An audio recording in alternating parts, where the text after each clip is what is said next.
السلام علیکم ورحمۃ اللہ وبرکاتہ۔ آپ سب کو بہت بہت جمعۃ المبارک۔ اس سال رمضان الکریم کا پہلا جمعہ مبارک۔ اللہ تعالیٰ توفیق عطا فرمائے کہ ہم زیادہ سے زیادہ اعمال صالحہ کریں اور اللہ تعالیٰ انہیں قبول فرمائے۔ آئیے آج کی روایت دیکھتے ہیں رمضان المبارک سے ضمن میں حضرت ابی امامہ رضی اللہ تعالی عنہ اس کے راوی ہیں۔ قال قلت یا رسول اللہ صلی اللہ علیہ وآلہ وسلم، وہ روایت کرتے ہیں کہ میں نے عرض کی کہ اے اللہ کے رسول صلی اللہ علیہ وآلہ وسلم، مرنی بعمل، مجھے کوئی ایسا عمل بتائیں جس سے میں جنت میں داخل ہو جاؤں۔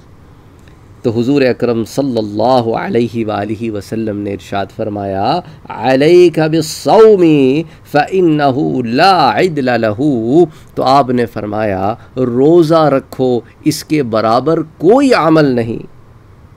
اللہ اکبر۔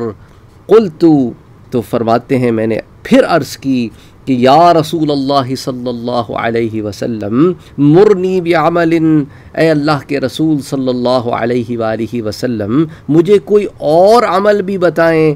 آپ صلی اللہ علیہ وآلہ وسلم نے ارشاد فرمایا، علیک بالصوم فإنہ لا عدل لہ، آپ نے فرمایا روزہ رکھو، اس کے برابر کوئی عمل نہیں۔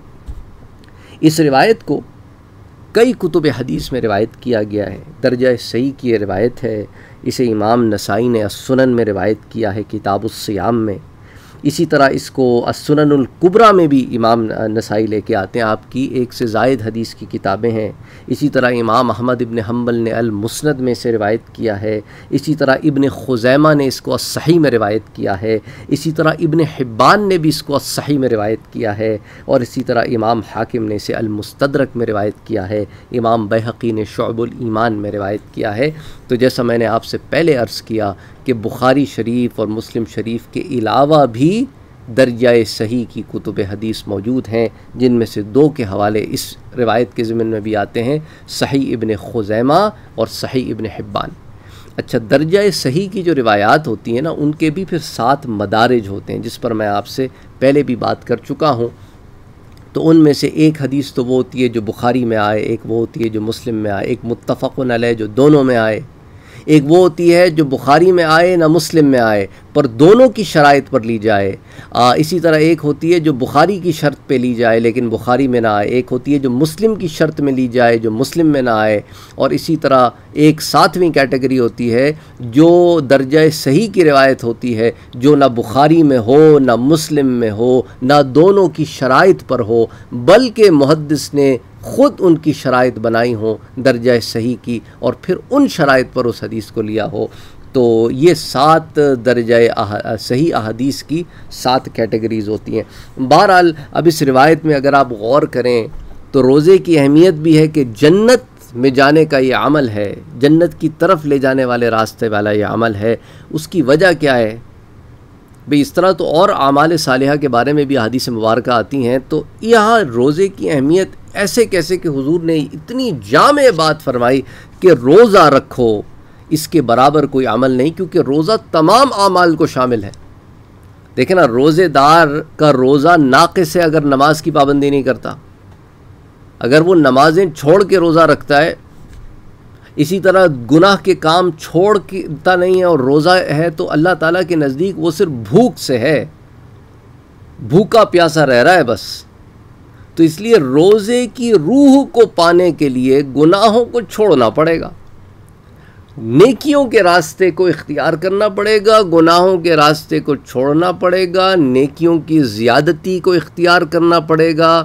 یہ تمام معاملات روزے سے ہیں کہ بندے میں ایک سدھار آئے گا، امپروومنٹ آئے گی، اور اس کے بعد وہ صحیح راستے کی طرف گامزن ہو جائے گا، اچھے کام کرے گا، اچھے عمل کرے گا، اپنے رب کو منائے گا، اپنے رب کی نافرمانی سے بچے گا، ان تمام اعمال سے بچے گا جو رب کو ناراض کریں، اور ان تمام اعمال کو کرے گا جو رب کو راضی کریں، اپنے رب کی خوشنودی حاصل کرنے۔ دیکھیے روزہ جو ہے نا، اس کی ایک بڑی پیاری بات یہ ہے کہ یہ بڑا ڈھکا چھپا سا عمل ہے نا، کسی کو خبر نہیں آپ نے روزہ رکھا ہے کہ نہیں۔ اس لیے کسی نے یہ کہا کہ لوگوں سے ایسے سوال نہ کیا کرو جو تمہارے سوال نہیں، رب کے سوال ہیں کہ تم نے روزہ رکھا کہ نہیں۔ یہ تمہارا سوال ہی نہیں ہے. اچھا اللہ نہ کرے کسی شرعی وجہ سے اس نے روزہ نہ رکھا ہو, اب آپ 4 لوگوں میں اس کو پوچھ رہے ہیں تم نے روزہ رکھا تھا آج, اب وہ شرما بے شرمی آپ کو کیا جواب دے؟ نہیں رکھا تھا تو پھر کوئی اس کا مذاق اڑائے گا, کوئی اس سے پوچھے گا, وجہ پوچھے گا, وہ وجہ بیان کرے گا, کوئی اس وجہ کا مذاق اڑائے گا. اچھا اب خواتین بیٹھی ہیں, اب خواتین میں تو بعض اب وہ جو ایام میں تو ان کو روزے نہیں رکھتی, پھر بعد میں اس کی عادت پوری کرتی ہیں. اب وہ تو ایک پرائیویٹ بات ہے, وہ کسی عورت سے محفل میں کیوں شیئر کرے کہ بھئی میرے ایام چل رہے ہیں, میرے پیریڈ چل رہے ہیں اس لیے روزہ نہیں رکھا میں نے. یہ تو کوئی بات نہیں ہوئی نا. تو اس لیے آپ کا سوال ہی نہیں, ایسے سوال کرنے ہی نہیں چاہیے. لوگوں کو سوال بھی دیکھ سمجھ کے کرنے چاہیے کہ اس کا اور اس کے رب کا معاملہ ہے, آپ نے اس میں مداخلت نہیں کرنی. آپ نے کیا سوال پوچھنا ہے وہ بھی بتا دیتا ہوں. آپ نے وہ سوال پوچھنے جو ایک انسان دوسرے انسان سے پوچھ سکتا ہے, بھائی آپ کیسے ہیں, خیریت سے ہیں, آپ کی طبیعت ٹھیک ہے, آپ کو کسی چیز کی ضرورت تو نہیں, میں آپ کی کیسے مدد کر سکتا ہوں. کوئی اچھائی کی ترغیب دے دو, اس کو کویسچن میں مت ڈالو. آپ تو اس کو بیچارے کو ایک غلط سپاٹ پہ لا کے آپ نے کھڑا کر دیا اس کو. اچھا اگر اس نے روزہ رکھا ہے تو وہ کہیں ایسا نہ ہونا کہ وہ بڑائی اور کبر میں آ جائے, ہاں بھائی کیا بات کر رہے ہو, آپ کے بھائی نے تو کبھی روزہ ہی نہیں چھوڑا. یار یہ کوئی سوال؟ اب اس اپنے اعمال کو اپنے ہاتھ سے غارت کر رہا ہے. وہ بات جو اس کے اور اس کے رب کے درمیان تھی اس نے اس کو عیاں کر دیا, اور شاید اس کی وجہ سے اب آپ لوگوں میں اس کی ایک عزت بھی بن جائے, اس کو شاید اس کی بھی امید لگ جائے. تو جہاں خالص تھا وہاں خالص میں کھوٹ آ گیا اور آپ ذمہ دار ٹھہرے. تو ایسے کام کرتے کیوں ہو؟ نہ کیا کرو, بس وہ سوال کیا کرو جو آپ کے ذمہ ہے. ہاں اذان ہو رہی ہے, آپ نے کہا چلو بھائی نماز پڑھنے چلتے ہیں, اب یہ سوال نہیں ہوا نا, تو ایک عمل کی طرف دعوت ہو گئی. یار آپ نے اگر نماز نہیں پڑھی تو آئے مل کے پڑھ لیتے ہیں, آپ نے اس کو وہ بھی نہیں کیا. تو اس طرح اپنے سوالوں کو رکھیں کہ دوسرے کی تضحیک نہ ہو اور اچھائی کی طرف رغبت بھی ہو جائے. اگر آپ کو پتہ بھی چلتا ہے کہ کوئی شخص ایک کام ہے جو کرنا چاہیے نہیں کرتا ہے, اکیلے میں اس کو بات کرو, محفل میں نہ ذلیل کرو, اس کی عزت نہ اچھالو. آپ اس کو ذلیل کر دو گے اور تھوڑی دیر کا سب کا ٹھیٹھی ٹھاٹا ہو جائے گا, اور وہ بیچارہ تو کسی قابل بھی نہیں رہے گا. تو اس لیے لوگوں کے احساسات کے ساتھ مت کھیلا کرے. بدقسمتی سے ہمارے ہاں لوگ اس کو مذاق سمجھتے ہیں کہ کسی ایک کو ٹارگٹ کیا اور اس کی پتہ چل گئی کوئی برائی تو بس دوستوں میں اس کو ذلیل کر کے چھوڑ دیا. وہ جب بیچارہ آ رہا ہے وہ منہ چھپاتا پھر رہا ہے کہ بھائی یہ بات مت کر دینا, وہ بات مت کر دینا. تو ایسے نہ کیا کرو, یہ دوستیاں یاریاں نہیں ہوتی, یہ تو آپ دشمنی کر رہے ہو اس کے ساتھ. اس کے نفس کو آپ الٹا بگاڑ رہے ہو. کل کرا کو اس کا اگر نفس یوں بگڑ گیا, ہاں بھائی میں تو ہوں ہی ایسا, نہیں کروں گا, جاؤ, تم لوگوں نے یہی لیبل لگایا نا مجھ پہ, اب میں ایسی ہی بن کے دکھاؤں گا. تو پھر اس کے ان راستوں کا وبال آپ کے سر بھی آتا ہے, کیونکہ آپ نے اس کو اس طرف دھکیلا ہے. اس لیے کہا قرآن نے کہ دیکھو اگر کسی کو واعظ و نصیحت کرتے ہو تو حکمت کے ساتھ کرو. اس لیے جو روزہ اللہ تعالیٰ نے ایک دیا ہے نا, اس میں ایک بڑا ایک کمال ہے کہ بندہ قرآن کی تلاوت کر رہا ہے, عام دنوں میں نہیں کر رہا, اب کر رہا ہے, کھڑا ہوا ہے راتوں میں قیام میں قرآن کریم سن رہا ہے, ایک کیفیت طاری ہو رہی ہے, اللہ کے قرآن کے الفاظ اس کے کانوں میں پڑھ رہے ہیں. اب اللہ معاف کرے ہمارے ہاں اب لوگوں نے ہر چیز کو ایک بزنس بنا رکھا ہے. کوئی 3 دن میں کہہ رہا ہے ہائر کر کے لے کے آئے ہیں, ہم بڑے پیسے دیے, 3 دن میں سارا قرآن آپ کو سبحان اللہ ختم ماشاءاللہ کروا دے گا, پورا دورہ کر دے گا. تو اب وہ بیچارہ کھڑا ہے, روز اس نے 10 پارے پڑھ کے آپ کو سنانے ہیں رات میں, عشاء کے بعد جو شروع ہوا تو فجر تک. اب اس کی سپیڈ بھی ماشاءاللہ پھر ویسی ہی ہوتی ہے, وہ سمجھ ہی کچھ نہیں آ رہا ہوتا. کیا کوئی ایک رات میں کرانے کے چکر میں بھی پڑا ہوتا ہے کہ چلو ایک رات میں ہو جائے گا چھٹی, باقی 29 راتیں جو ہیں وہ آرام کریں گے. یہی تو چکر ہے نا, 3 رات میں چکر یہی تو ہے سارا کہ بھئی 3 رات میں ختم کراؤ اور اس کے بعد چلو ہم نے اپنے سر پر سے تو یہ بوجھ ہی سمجھ کے کروا رہے ہو نا. ورنہ اگر صحیح معنوں میں کرو تو طریقے سلیقے سے جیسے ہوتا ہے ویسے کرتے رہو. تو اسی لیے میرا بھائیوں اور میری بہنوں, یہ گاڑیاں ہم نے سڑکوں پہ بھی بھگانی ہوتی ہیں, ادھر بھی ٹریفک کے قوانین توڑتے ہیں، اور دین میں بھی پھر ہم گاڑیاں بھگاتے ہیں، اور پھر ہوتا اس کا اثر یہ ہے کہ اثر کچھ نہیں ہوتا، صرف الفاظ ہم نے سن لیے ہیں اور اس نے سنا دیے ہیں، ہم نے اسے قیمت ادا کر دی ہے اور بس بات ختم۔ ایسا نہ کیا کرو۔ یہی کام ہم نے ذکر میں بھی کیا ہوا ہے، اللہ کا ذکر کر رہے ہیں، سبحان اللہ سبحان اللہ سبحان اللہ سبحان اللہ سبحان اللہ، یہ کون سا ذکر ہے میرا بھائی؟ سبحان اللہ، اس کو فیل تو کرو۔ اللہ اکبر، اپنے رب کی بڑائی بیان کر رہے ہو، اللہ اکبر اللہ اکبر اللہ اکبر اللہ اکبر، یہ کیا ہے؟ اللہ اکبر اللہ اکبر۔